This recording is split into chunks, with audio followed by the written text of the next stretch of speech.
കിരൺ റിജിജുവിന്റെ വസതിക്ക് മുന്നിൽ കൂടി പാർലമെന്ററി കാര്യമന്ത്രി നിങ്ങൾ പാർലമെന്റിനെ തെറ്റിദ്ധരിപ്പിക്കുകയാണ് എന്ന് പാർലമെന്റിൽ നിന്ന് പറഞ്ഞ മന്ത്രി, നിങ്ങൾ ഉപാധികളില്ലാതെ ചർച്ചയ്ക്ക് വരാൻ പറഞ്ഞ മന്ത്രിയുടെ വസതിക്ക് മുന്നിൽ കൂടി ഇപ്പോൾ കോൺഗ്രസിന്റെ റാലി കടന്നു പോകുന്നു. വലിയ കേന്ദ്രസേനയുടെ സുരക്ഷാ വിന്യാസം ഇവിടെ ഒരുക്കിയിരിക്കുന്നത് മാത്രമല്ല, ഇവിടെ കിരൺ റിജിജുവിന്റെ വസതിക്ക് മുന്നിൽ ഈ മാർച്ചിനെ പോലീസ് ഇപ്പോൾ തടഞ്ഞിരിക്കുകയാണ്. വീണ്ടും വലിയ പോലീസ് നമുക്ക് കാണാൻ കഴിയും.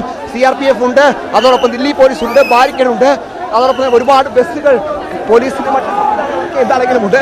കേന്ദ്രമന്ത്രി കിരൺ റിജിജുവിന്റെ വസതിക്ക് മുന്നിൽ ഇപ്പോൾ ഈ മാർച്ചിനെ എന്താണെങ്കിലും തടഞ്ഞിരിക്കുകയാണ്. മാധു, വലിയ പ്രതിഷേധമായി എന്താണെങ്കിലും ഇത് മാറിയിരിക്കുന്നു. ഈ മാർച്ച് ഇനിയിപ്പോൾ ഇവിടെ നിന്ന് എങ്ങനെ മുന്നോട്ട് പോകും? പ്രതിഷേധം ഉയർത്തിക്കൊണ്ട് ഈ ബാരിക്കേഡിനെ മറികടക്കാൻ പ്രവർത്തകർ ശ്രമിക്കുന്നുണ്ട്. പ്രവർത്തകരും പോലീസും തമ്മിൽ ഉന്തും തള്ളും ഉണ്ടാകുന്നുണ്ട്, വാദപ്രതിവാദങ്ങൾ ഉണ്ടാകുന്നുണ്ട്. എന്താണെങ്കിലും വലിയ തർക്കത്തിലേക്ക് കാര്യങ്ങൾ പോവുകയാണ്.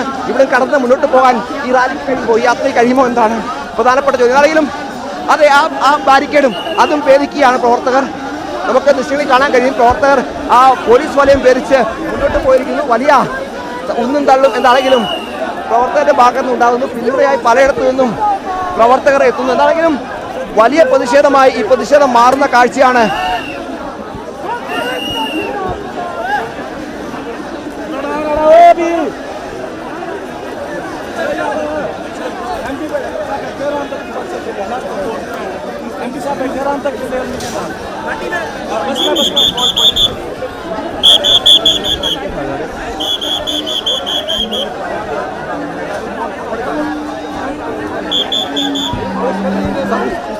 No issue. हम कुछ भी प्रॉब्लम नहीं होगा.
മാധു, തീർച്ചയായും വലിയ ബലാബലമാണ് ഇവിടെ നടന്നുകൊണ്ടിരിക്കുന്നത്. പ്രവർത്തകരും ഒപ്പം ദില്ലി പോലീസും CRPFും തമ്മിൽ വലിയ തർക്കം ഉണ്ടാകുന്നു. ഇപ്പോൾ 2 ബാരിക്കേഡുകൾ തള്ളി നീക്കി ബസ് മുന്നോട്ട് പോകാനുള്ള നീക്കമാണ് നടക്കുന്നത്. പക്ഷേ ബാരിക്കേഡുമായി പോലീസ് തിരിച്ച് വീണ്ടും പുനഃസ്ഥാപിക്കാനുള്ള ശ്രമം നടത്തുന്നത്. പക്ഷേ പ്രവർത്തകർ വഴങ്ങുന്നില്ല. വലിയ സംഘർഷം എന്താണെങ്കിലും ഉണ്ടാകുന്നു, വലിയ സംഘർഷ സാഹചര്യം ഉണ്ടാകുന്നു.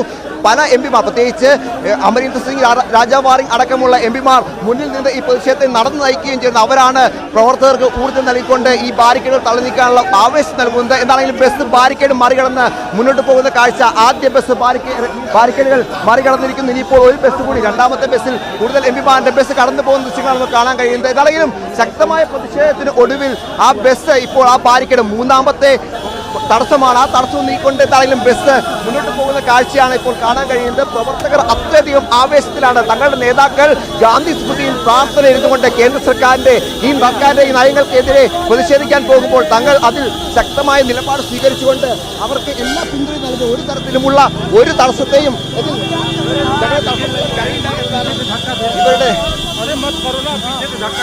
ഇവരുടെ നിലപാട് എന്തായാലും ആ നിലപാടിന്റെ അടിസ്ഥാനത്തിലുള്ള അവരുടെ വലിയ ഒരു പ്രതിരോധം, ആ പ്രതിരോധമാണ് ഇപ്പോൾ പോലീസിന് ഒരു തരത്തിലും ഈ മാർച്ചിനെ ഇപ്പോൾ തടയാൻ കഴിഞ്ഞിട്ടില്ല. 3 തവണ ബാരിക്കേഡുകൾ നിർത്തി, ബസ്സുകൾ നിർത്തി, അതൊക്കെ പോലീസിന് മാറ്റിക്കൊടുക്കേണ്ടി വന്നു. ഇപ്പോൾ പ്രവർത്തകർ അത്രയധികം ആവേശത്തിലാണ് ഈ മാർച്ചിനെ ഇപ്പോൾ പിന്തുടർന്നുകൊണ്ടിരിക്കുന്നത്, നയിക്കുന്നത്. ഒരുപക്ഷെ രാഹുൽ ഗാന്ധി ഈ ബസ്സിലിരുന്ന് ഈ യാത്രയ്ക്ക്, ഈ പറഞ്ഞ പ്രതിപക്ഷത്തിൻ്റെ ഈ യാത്രയ്ക്ക് വലിയ തരത്തിലുള്ള ഒരു നേതൃത്വം നൽകുമ്പോൾ അതിനെ മുൻനിരയിൽ നിന്ന് കോൺഗ്രസ് പ്രവർത്തകർ നയിക്കുന്നുണ്ട്, മറ്റ് പാർട്ടികളുടെ പ്രവർത്തകർ നയിക്കുന്നത്. കോൺഗ്രസിന്റെ യൂത്ത് കോൺഗ്രസിന്റെ പ്രവർത്തകരുടെ സജീവ സാന്നിധ്യമാണ് ഇപ്പോൾ ഈ യാത്രയെ മുന്നോട്ട് കൊണ്ടുപോകുന്നത്.